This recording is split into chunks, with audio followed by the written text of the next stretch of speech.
मेरा नाम अमित है और मेरी पत्नी का नाम सुजाता। मेरी पत्नी का संबंध उस जगह से है जहाँ शरीफ लोग जाना पसंद नहीं करते हैं।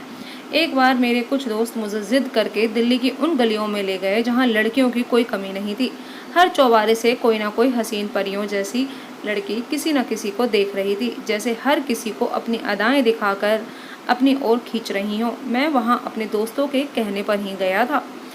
जब मेरे सामने सुजाता नाम की एक नाचने वाली मुझे शराब पेश करने आई तो मैं उसे देखकर दंग रह गया। मुझे लगा जैसे कि आसमान से कोई परी उतर आई हो। मैं उसकी खूबसूरती का कायल हो गया था। अब तो मैं अपने दोस्तों से छुप छुप कर वहाँ आया जाया करता था। मैं हर रोज़ सुजाता का नाच देखने जाता था। उस कोठे की मालकिन मलिका नाम की एक औरत थी। मलिका मुझसे बहुत प्रभावित हो चुकी थी। एक दिन मैं दोपहर के वक्त कोठे पर चला गया और मैंने मालकिन से रिक्वेस्ट की, मुझे सुजाता से मिलने दें। मैंने मलिका के सामने नोटों की गड्डी रख दी। वो मुस्कुरा दी। थोड़ी देर बाद सुजाता वहाँ पर आ गई। मैं काफ़ी देर तक वहाँ बैठा रहा, इधर उधर की बातें करता रहा। अब मैंने ये रोज़ का नियम बना लिया था कि मैं दोपहर के समय सुजाता से मिलने चला जाता था। उसे मेरी बहुत अच्छी दोस्ती हो गई थी। सच तो ये था कि मुझे सुजाता से प्यार हो गया था। फिर मैंने एक दिन सुजाता से अपने प्यार का इजहार कर दिया। मेरे इजहार करते ही सुजाता ने भी हाँ कर दी। मैंने सुजाता से कहा कि मैं तुमसे शादी करना चाहता हूँ। मेरी बात सुनकर वो बहुत खुश हुई, फिर रोने लगी। वो मेरे पैरों में बैठकर रोते हुए बोलने लगी, अगर आप मुझे यहाँ से शादी करके ले जाएंगे तो मैं आपकी पत्नी नहीं बल्कि नौकरानी बनकर भी रह लूँगी। आपका हुक्म मेरे सर माथे होगा। आप जैसा कहेंगे मैं वैसा करूँगी। मैं मुस्कुराने लगा, लेकिन आगे का रास्ता बहुत मुश्किल था।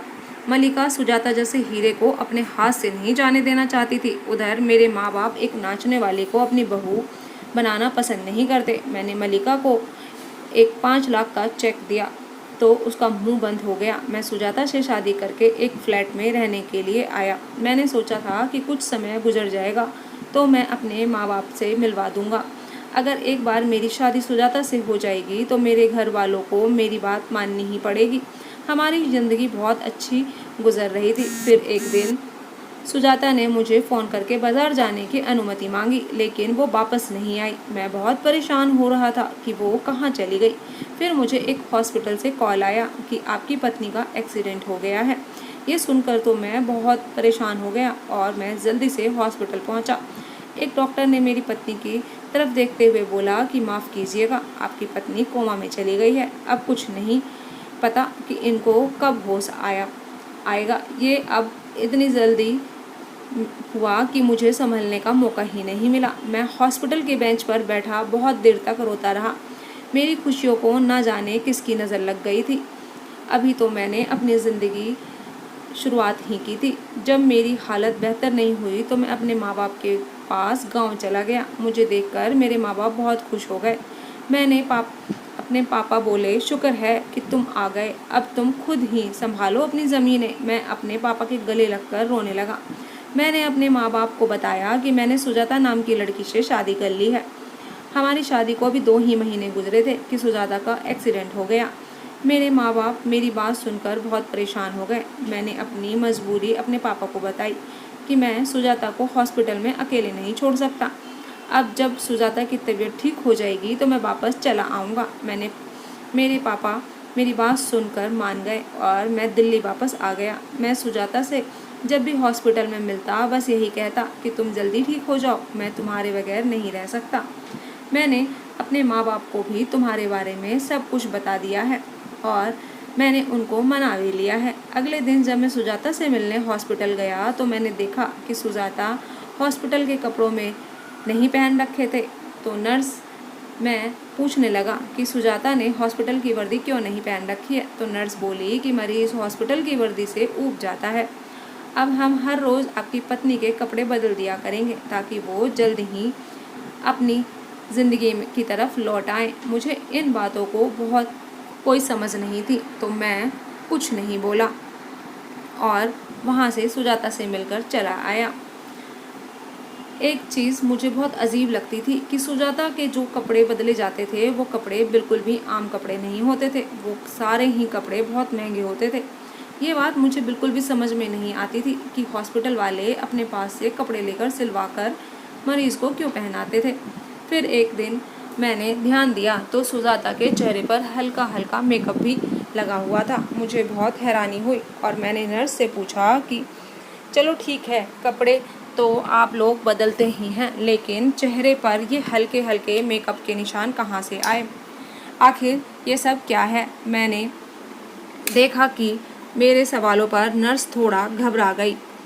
अब मुझे सुजाता की बहुत चिंता होने लगी। मुझे डर लगने लगा था कहीं सुजाता के साथ कुछ गलत तो नहीं हो रहा। इसीलिए मैंने ये सोच लिया था कि मैं इस हॉस्पिटल की असलियत को जानकर ही रहूँगा। मैंने उस हॉस्पिटल के बारे में बहुत छानबीन की, लेकिन हर तरफ से अच्छा ही जवाब मिला। लेकिन मेरी पत्नी के साथ क्या हो रहा था? मैं जब सुजाता से शाम को मिलने जाता तो वो आराम कर रही होती थी, लेकिन जब मैं ऑफिस जाने से पहले सुजाता से मिलने जाता तो उसके कपड़े भी चेंज होते और उसके चेहरे पर हल्का हल्का मेकअप भी लगा होता।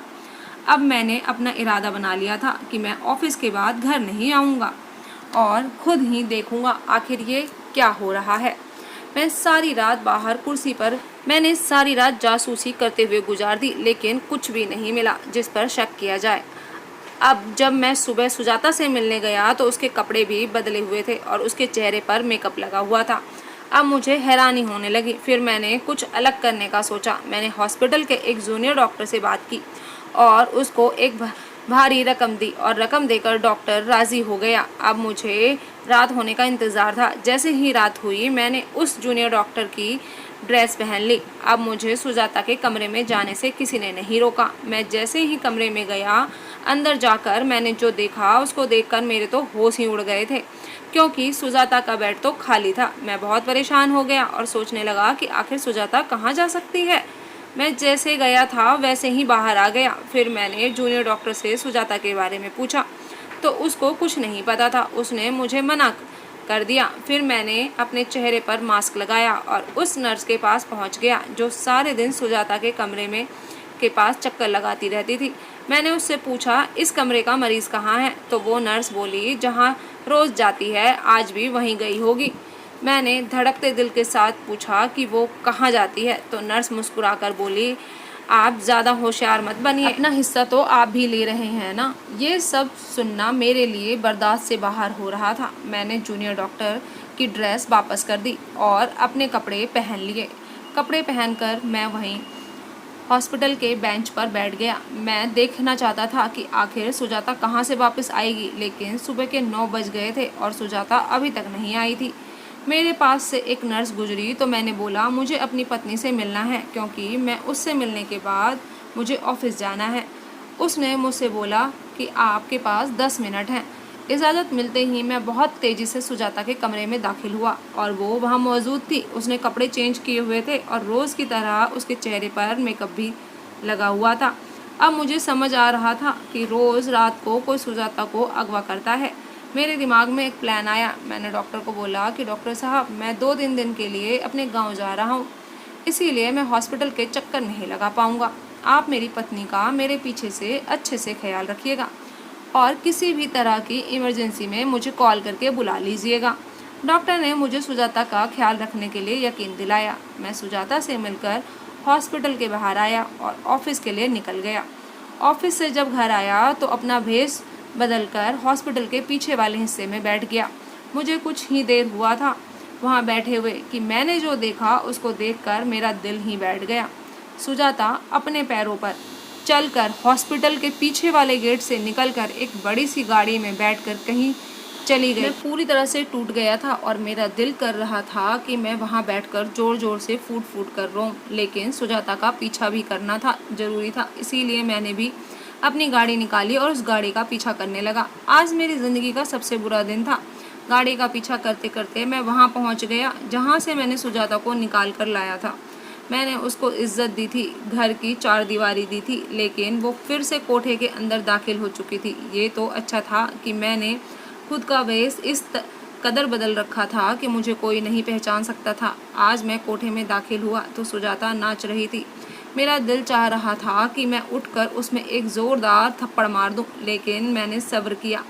मैं जानना चाहता था कि आखिर उसने ये सब क्यों किया, उसने मुझे धोखा क्यों दिया। उसे अगर नाचने का इतना ही शौक था तो मेरे आगे अच्छाई का नाटक क्यों किया। सुजाता का नाचना देर रात 4 बजे तक चला। अभी अब सभी के सभी अपने अपने घर की तरफ वापस जा रहे थे, लेकिन मैं वहाँ से नहीं उठा।